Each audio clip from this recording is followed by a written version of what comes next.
এই পৃথিবীর ময়দানে বিশ্ব নবীর একজন সাহাবী, নাম তার হযরত ওমর। আল্লাহর কোরআন যখন তিনি শুনতেছিলেন, আমি একদম সারমর্ম শর্ট করে বলছি আপনাকে, রবের আয়াত শুনলে যে জীবনের মধ্যে পরিবর্তন আসে তার বাস্তব দৃষ্টান্ত হযরত ওমর।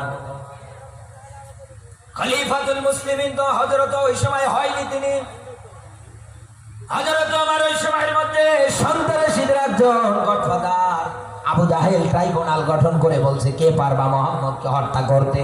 হযরত ওমর সঙ্গে সঙ্গে তরবারি নিয়ে লাফ দিয়ে দাঁড়ালেন। আমার ঘটনা বলা উদ্দেশ্য নাই, জায়গা থেকে একটা শিক্ষা দিতে চাই। হযরত ওমর তরবারি নিয়ে লাফ দিয়ে দাঁড়িয়ে গেলেন, ডাক দিয়ে বললেন আমি পারবো, কোনো অসুবিধা নেই। আল্লাহর নবীকে হত্যা করার জন্য, নবীজির কল্লা কাটার জন্য ওমর রাস্তা দিয়ে যায় তরবারি নিয়ে। কিছু দূর যাওয়ার পরে একজনের সঙ্গে দেখা, ডাক দিয়ে বলে ওমর এই তরবারি নিয়ে তুমি কোন জায়গায় চলে যাও? ডাক দিয়ে বললেন আমি এই তরবারি নিয়ে মুহাম্মদের কল্লা কাটতে যাই। ডাক দিয়ে বলে ওমর যার কল্লা কাটতে যাও একটু আগেই তো তার হাতে হাত রেখে তোমার বোন আর ভগ্নিপতি কালমা পড়ে মুসলমান হয়ে গিয়েছে। হযরত ওমর বিশ্ব নবীর কাছে না গিয়ে চললেন বাড়ির দিকে, যে এত বড় সাহস কেমন করে হয় তাদের। বাড়ির গেটের সামনে গিয়ে যখন দাঁড়িয়েছে, কোরআন কারীমের তেলাওয়াত ভেসে ভেসে আসতেছে, তাহা মা আনজালনা আলাইকাল কুরআনা লিতাশকা। হযরত ওমর এই কথা যখন শুনেছেন, এই জায়গার মধ্যে যারা আলেম বসে আছেন, জ্ঞানী মানুষ যারা বসে আছেন, তাদের কাছে আমি প্রশ্ন ছুড়ে দিতে চাই। হযরত ওমর ওই সময়ের মধ্যে কিন্তু কোনো মূর্খ মানুষ ছিলেন না।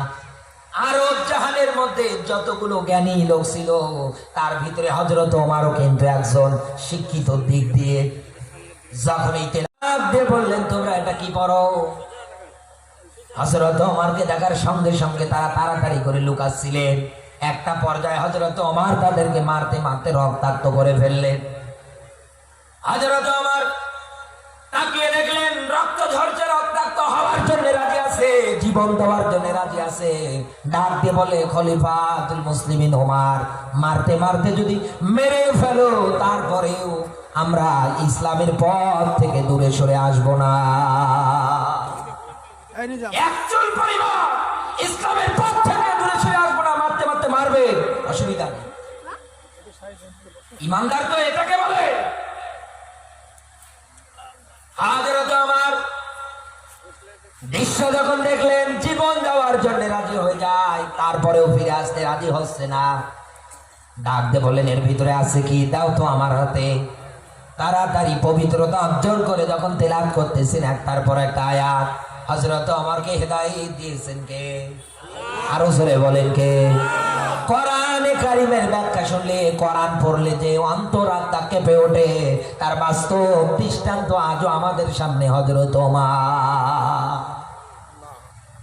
আমার বন্ধুরা, আল্লাহর নবী মুহাম্মদ রাসূলুল্লাহ সাল্লাল্লাহু আলাইহি ওয়াসাল্লাম সাহাবীদেরকে নিয়ে অবস্থান করতেছেন। নবীজির চতুর্দিকে শত্রু, আল্লাহর নবী কোনো দিক দিয়ে বের হতে পারেন না। নবীজির চাচা হযরতে আমির হামজা ওই মুহূর্তের মধ্যে আছে। হযরত ওমর তরবারি নিয়ে যখন আসে, আল্লাহর নবী আমার দেখার পর পরে ডাক দিয়ে বললেন তোমরা এই জায়গায় থাকো, আমি যাই। ওমর আসতেছে, ওমরের সামনে আমাকে যাওয়া লাগবে। অন্যান্য সাহাবী যারা আছে ডাক দিয়ে বললেন হে নবী আপনি যাবেন না, কারণ ওমরের হাতের মধ্যে তরবারি, আপনি আগে যাবেন না, আমরা আগে চলে যাই। ওমরের যদি ভাবসাব খারাপ হয় তাহলে ওমরকে আমাদের তরবারির আঘাত দিয়ে পাল্টা আক্রমণ করব। আল্লাহর নবী আমার ডাক দিয়ে বললেন ও আমার সাহাবীরা শুনে নাও, আমি আগে চলে যাচ্ছি, কারণ আমি হচ্ছি সাইয়্যিদুনা মাওলানা। তাম দুনিয়ার মানুষগুলোকে অন্ধকারের জগৎ থেকে আলোর পথ দেখানোর জন্য আমার আল্লাহ আমাকে মনোনীত করেছে। আমি ওমরের সামনে আগে চলে যাই। হযরত ওমর দরজার সামনে আসলেন, আসার পর পরে দরজা খুলে দিলেন।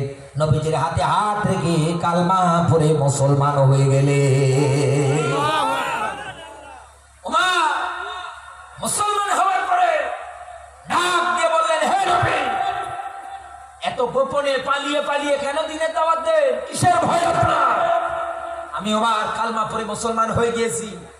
কোনো ভয় নেই আপনার, কোনো চিন্তা নেই আপনার। কাবার চত্বরে গিয়ে ওমর মিছিল দেয়, লিল্লাহে তাকবীর, লিল্লাহে তাকবীর। ওমর যখন মিছিল দিচ্ছিলেন, কাফের বেঈমানেরা চিন্তা করছে কার এত বড় বুকের পাঠা, কার এত বড় সাহস। আরব জাহানের মধ্যে আল্লাহর নামে তাকবীর দেয়, দরজা খুলে তাকিয়ে দেখে মিছিল দেয় ওমর। বাঘের সামনে বিড়ালের বাচ্চা পড়ে গেলে যেমনি ছোট হয়ে যায়, সবাই বলছে দরজা জানলা যা আছে সব বন্ধ করে দাও, কারণ মিছিলের সামনে ওমর আছে, ওর সামনে গেলে কল্লা নিয়ে বাড়ি ফিরতে পারবো না। আজও পৃথিবীর ময়দানে একটা ওমরের মতো বীর সৈনিক যদি তৈরি হতো, ফিলিস্তিনের মধ্যে যে মুসলমানগুলোর উপরে জুলুম নির্যাতন চালাচ্ছে, কোনদিন এই ইহুদি খ্রিস্টানেরা আমাদের নিরীহ মুসলমান ভাইগুলোর উপরে এরকম জুলুম নির্যাতন চালাতে পারতো না। যে হোসেন ভাই বলে গেল না, এক মুসলমান আরেক মুসলমান ভাই ভাই, এক মুসলমান মাই খায় আর এক মুসলমান আলু পোড়া খেয়ে বেড়াচ্ছে। বাস্তবতা এটা, বাস্তবতা।